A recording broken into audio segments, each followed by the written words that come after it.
জুবিন ক্ষেত্ৰৰ যি অৱস্থা সেই অৱস্থা দেখি আমি অতিকৈ দুখ অনুভৱ কৰিছো, আমি লজ্জিত অনুভৱ কৰিছো। চৰকাৰখনৰ যি ব্যৰ্থতা, একচুৱেলি ব্যৰ্থতা নহয়, চৰকাৰখনে কৰা যি অৱহেলা তাক লৈ আমাৰ মনত এক ক্ষোভৰ উদ্গীৰণ হৈছে। আমি জানো সম্পূৰ্ণ ৰাজনৈতিক কাৰণতেই জুবিন গাৰ্গক হত্যা কৰা হৈছে, কাৰণ জুবিন গাৰ্গে বৰ্তমানৰ বিজেপি চৰকাৰখনৰ কাম কাজবোৰ পচন্দ কৰা নাছিল। সেইকাৰণে তেখেতে কৈছিল যে এইখন এখন বটলা চৰকাৰ আৰু এই চৰকাৰখনক আমি সলাই পেলাব লাগিব, আপোনালোকে মাথো বিজেপিক ভোট নিদিব, এনেকুৱা ধৰণৰ কথা বতৰা তেখেতলোকে কৈছিলে, যাৰ পৰিণতিতে অতি চক্ৰান্ত কাৰী হিচাপে কুচক্ৰান্তকাৰী ৰূপে আচলতে এই সিদ্ধাৰ্থ আৰু শ্যামকানুহঁতক ব্যৱহাৰ কৰি জুবিন গাৰ্গক হত্যা কৰা হ'ল। আৰু জুবিন গাৰ্গক যে বিজেপি চৰকাৰে হত্যা কৰিছে তাৰ প্ৰতিফলন আমি দেখা পাইছো। ক'ত দেখা পাইছো? কাৰণ ভাৰতৰ প্ৰধানমন্ত্ৰী নৰেন্দ্ৰ মোদী ডাঙৰীয়া অসমলৈ ইমান আহিছে, তেওঁ আজিলৈকে জুবিন গাৰ্গৰ ক্ষেত্ৰত মুখেদি এটা শব্দ বাক্য কোৱা নাই, জুবিন ক্ষেত্ৰলৈ এবাৰো অহা নাই। অমিত শ্বাহ ডাঙৰীয়া অসমলৈ ইমান বাৰ আহিছে, কিন্তু জুবিন ক্ষেত্ৰলৈ আজিলৈকে এবাৰো অহা নাই। আৰু মাননীয় মুখ্যমন্ত্ৰী ডাঙৰীয়াই যিজন মানুহে 4-5 মাহত এখন ফ্লাইঅভাৰ বনাই পেলাই শেষ কৰিব পাৰে, তেওঁ প্ৰতিযোগিতা কৰিছে তৰুণ গগৈ ডাঙৰীয়াৰ লগত, যে তৰুণ গগৈ ডাঙৰীয়াই যিমান ফ্লাইঅভাৰ বনাইছিলে তেওঁ তাতকৈ এখন হ'লেও বেছি বনাব।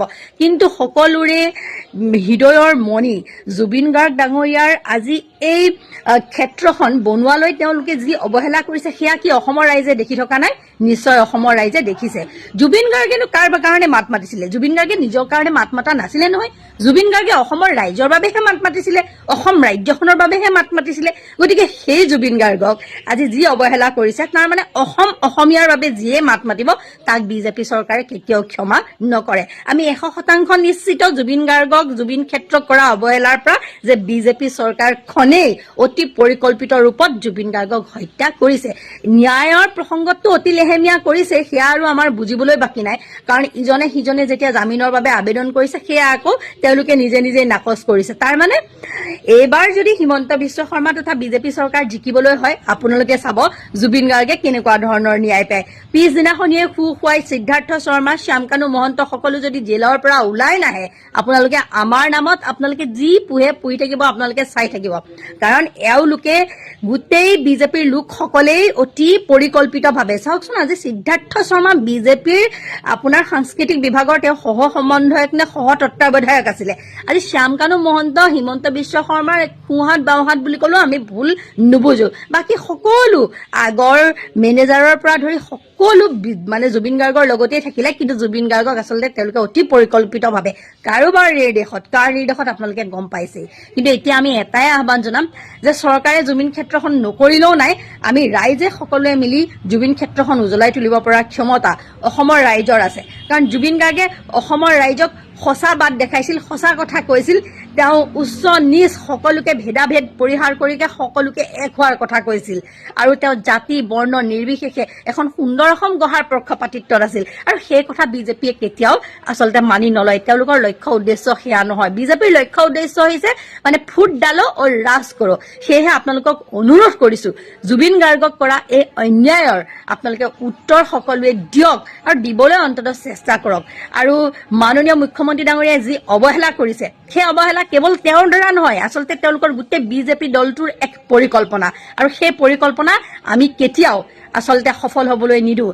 আমি অসমীয়াই আমি জুবিন গাৰ্গক জিলিকাই ৰাখিম, জুবিন ক্ষেত্ৰক জিলিকাই ৰাখিম। জুবিন গাৰ্গ ক্ষেত্ৰৰ প্ৰতি কিয় ইমান উদাসীন চৰকাৰৰ? মৃত্যুৰ কেইবাটাও মাহ উকলি যোৱাৰ পাছতো কিয় ন্যূনতম ব্যৱস্থাকনো কৰিব নোৱাৰিলে অসম চৰকাৰে? এজাক বৰষুণতেই অন্তিম শয়নথলীৰ আজি তথৈবচ অৱস্থা। ৰাইজে মন্দিৰ সদৃশ জ্ঞান কৰি তোলা সেই জুবিন ক্ষেত্ৰখনত চৰকাৰৰ ফালৰ পৰা দিয়া নহ'ল এখন চালিও।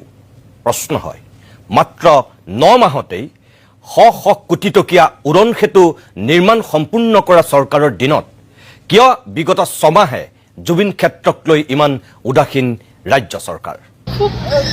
খুব বেয়া লাগিল, কি ক'ম আৰু, ক'ব ভাষা নাই। সকলোতে জানে আমাৰ জুবিন দা কেনেকুৱা আছে।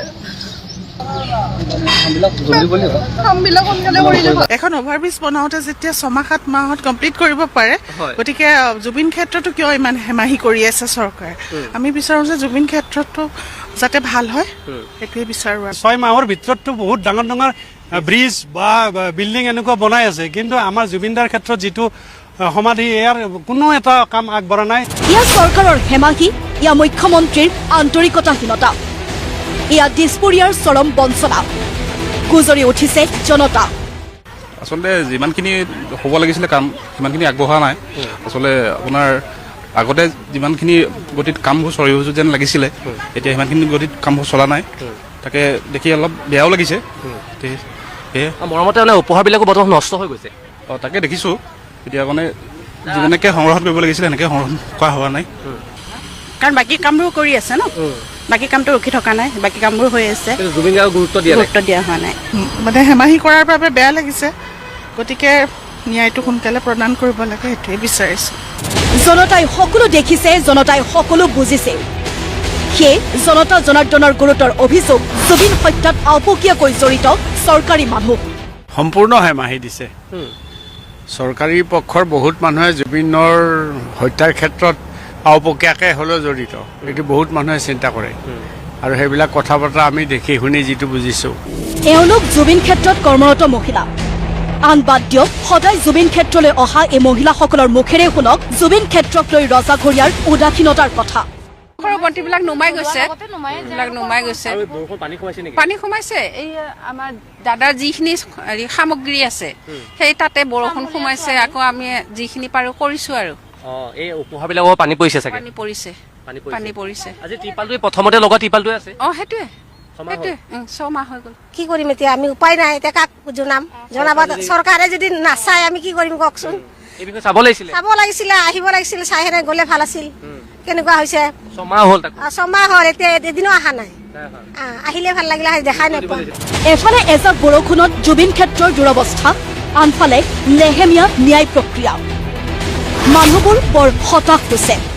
ন্যায়কানুনটো আজি ইমান দিন হ'ল ন্যায়খনে মাত মাতিয়ে আছোঁ, কিন্তু তথাপিও আজি যেন ন্যায় যেন জুবিনে ক'ত হেৰাই গ'ল, ন্যায় আজি কেতিয়া পাব তাৰ কেলৈ চিন্তা হৈছে। বহুতখিনি দেৰি কৰিছে, বহুতখিনি দেৰি হৈছে। ইমান দেৰি নালাগে, যিখিনি স্পষ্ট হৈ আছে চবৰে চকুৰ আগত, কিন্তু সেইটোৱে মানে এতিয়া মানে পাব্লিকলি মানে এনাউন্স কৰিবৰ কাৰণে ভয় কৰি আছে। জুবিন দাৰ বাবে আমাক ন্যায় লাগে, যিহেতু জুবিন দা আমাৰ সম্পদ, এটা নক্ষত্ৰ অসমৰ। গতিকে ইমান দিনে চৰকাৰে হয়তো ন্যায় কথা ভবা নাই বাবে ইমান দিনে ন্যায়টো হয়তো পোৱা নাই। জুবিনদাৰ হত্যাৰ বিষয়টোত আটাইতকৈ বেছি যদি ৰাজনীতি কৰিছে অসমৰ মুখ্যমন্ত্ৰী হিমন্ত বিশ্ব শৰ্মাই কৰিছে। জুবিনদাৰ ন্যায় তেওঁলোকে নিদিলে নিৰ্বাচনত তেওঁলোকক ভোট দিব নালাগে বুলি কৈছিলে। জুবিনদাক ন্যায় দিয়া নাই, যদিও জুবিনদাৰ ন্যায়ৰ লগত ভোটৰ সম্পৰ্ক নাই, কিন্তু মুখ্যমন্ত্ৰীয়ে এইটো এটা ৰাজনীতিকৰণ কৰিছিল। এতিয়া কিন্তু ন্যায় দিব পৰা নাই। তেওঁলোকে ন্যায় নিদি তেওঁলোকে গোটেই বিষয়টো তেওঁলোকে লুকুৱাই ৰাখিবৰ কাৰণে, তেওঁলোকে এই বিষয়টো ঢাকি ৰাখিবৰ কাৰণে তেওঁলোকে চেষ্টা কৰিছে। আজি তেওঁলোকে ফাষ্ট ট্ৰেক কোৰ্টৰ সিদ্ধান্ত কেবিনেটত লোৱা 13 দিন অতিক্ৰম কৰিলে। গতিকে এতিয়ালৈকে তেওঁলোকে এই কাম নকৰে, কাৰণ নিৰ্বাচনৰ হয়তো 2-3 দিন, আজি অধিসূচনা জাৰি হ'ব 15 বা 17 তাৰিখৰ ভিতৰত। তাৰ আগত ফাষ্ট ট্ৰেক কোৰ্ট বনাই দিব পাৰে, কাৰণ ইম'চনটো ল'বৰ কাৰণে। এই গোটেই কথাটোত জুবিনদাৰ হত্যাৰ বিষয়টোত আটাইতকৈ বেছি যদি ৰাজনীতি কৰিছে অসমৰ মুখ্যমন্ত্ৰী হিমন্ত বিশ্ব শৰ্মাই কৰিছে। এইটোৱে প্ৰমাণ কৰিছে যে জুবিনদাক তেওঁলোকে ন্যায় দিয়া বিষয়টোত জুবিনদাৰ হত্যাৰ ন্যায় তেওঁলোকে নিদিয়ে। এইটো তেওঁলোকৰ কেৱল মাত্ৰ জুবিনদাৰ এই হত্যাৰ পিছত গোটেই বিষয়টো তেওঁলোকে ঢাকি ৰাখিবৰ কাৰণে, টুপি টাপি ৰাখিবৰ কাৰণে তেওঁলোকে বিভিন্ন ধৰণৰ অপচেষ্টা কৰি ৰাখে। 6 মাহ হ'ব জুবিনদাৰ হত্যাৰ 6টা মাহ ছমহীয়া পালন কৰিবলৈ হৈছে, কিন্তু ৰাইজে দেখি আছে যে কেনেকৈ অন্যায় কৰা হৈছে জুবিনদাৰ বিষয়টো, কেনেকৈ জুবিনদাক তিল তিলকৈ হত্যাৰ মুখলৈ ঠেলি দিয়া হ'ল, কেনেকৈ মুখ্যমন্ত্ৰীৰ লগত আটাইতকৈ ঘনিষ্ঠ এগৰাকী কেন্দ্ৰীয় মন্ত্ৰীৰ বিভাগৰ উদ্যোগতে ছিংগাপুৰত কেনেকৈ এই অনুষ্ঠান আয়োজন হৈছিলে।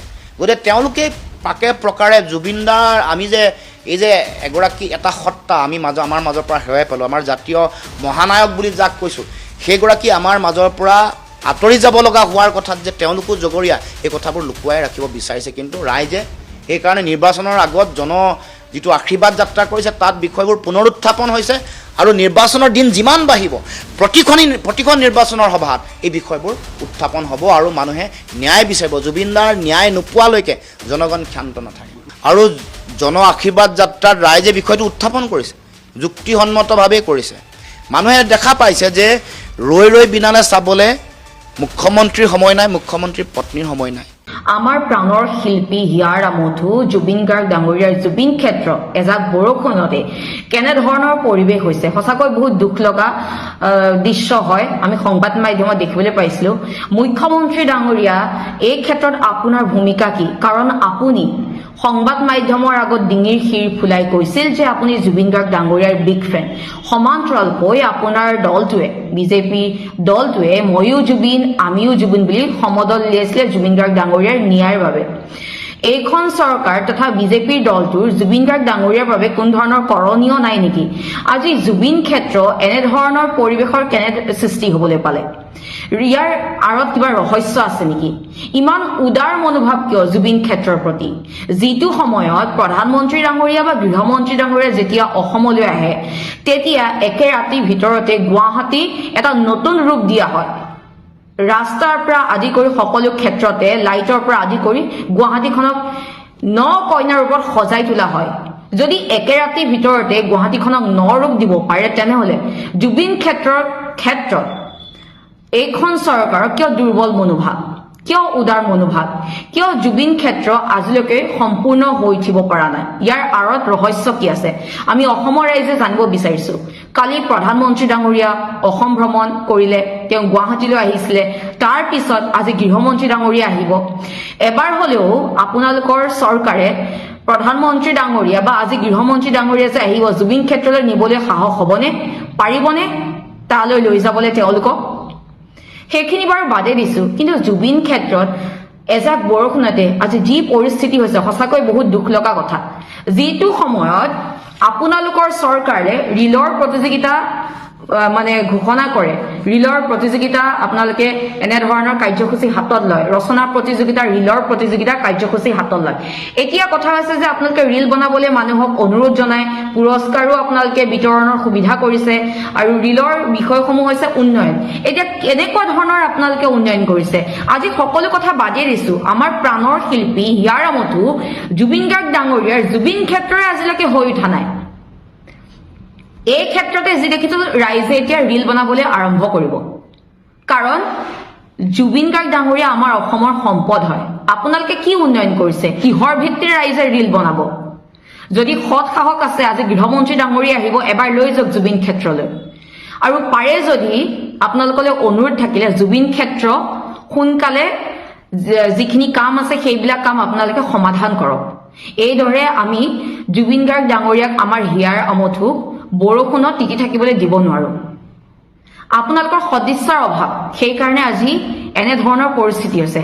আৰু 2 নম্বৰ কথা, এইখন চৰকাৰে পহিলা বহাগত অসমবাসীৰ বাবে উপহাৰ লৈ আনিছে। এইখিনিতে ক'ব লাগিব, ৰাইজক এদিনৰ কাৰণে মূৰ্খ বনাবলৈ এপ্ৰিলৰ ফুল, আৰু চিৰ জীৱনৰ কাৰণে মূৰ্খ বনাবলৈ হলে পদুমৰ ফুল। এতিয়া টোল গেটৰ মাচুল বৃদ্ধি হ'ব, সঁচাকৈ শুনিলে বহুত আচৰিত লাগে। এইখন চৰকাৰে কয় উন্নয়নৰ কথা, ৰিল বনোৱাৰ কথা কয়, এতিয়া ৰাইজে টোল গেটৰ ওপৰত ৰিল বনাবলৈও আৰম্ভ কৰিব। কাৰণ এতিয়া যি দেখিছো পদলিয়ে পদলিয়ে ঘৰে ঘৰে টোল গেট স্থাপন হ'ব, তাৰ বাহিৰে একো নাই। এইখন চৰকাৰে টোল গেট আৰু মদৰ দোকানৰ অবিহনে যেন চৰকাৰ চলাব নোৱাৰে।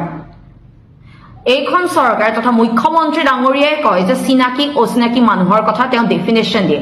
এতিয়া এইখন চৰকাৰ তথা মুখ্যমন্ত্ৰী ডাঙৰীয়াক সুধিব বিচাৰিছো, চিনাকি মানুহৰ পৰা টোল টেক্স ল'ব নে নলয়?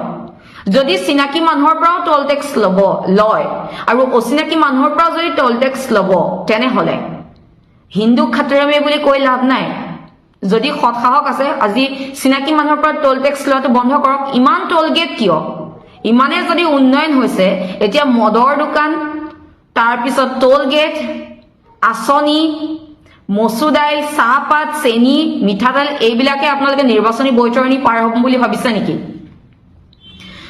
এতিয়া এইখিনিতে এষাৰি বাক্য ক'ব লাগিব, শুৱনি আমাৰ অসমখন অতি টোল গেটেৰে ভৰা, শুৱনি আমাৰ অসমখন অতি টোল গেটেৰে ভৰা।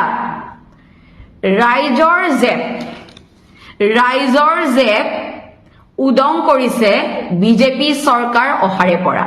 ৰাইজৰ যে উদং কৰিছে বিজেপি চৰকাৰ অহাৰে পৰা सम की मिट्टी आपकी गूंज अभी जगी है सिंगापुर की लहरों में सितारा हमने खोया है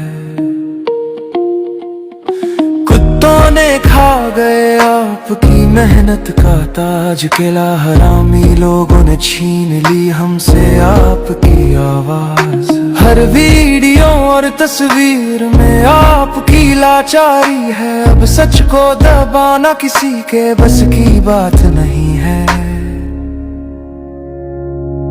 डॉक्टर ने कहा कमजोर है पानी और आग से संभालो इसे पर लहरों में बिना जैकेट क्यों छोड़ा उसे हर गीत हर हंसी हर सपना चुराया गया हमसे फिर भी यादों में आप हमेशा जिंदा रहेंगे सोशल मीडिया पर सच उभर आया वीडियो क्लिप्स ने राज दिखाया किसके हाथों में छुपा है ये काला राज हर दिल में गूंजती है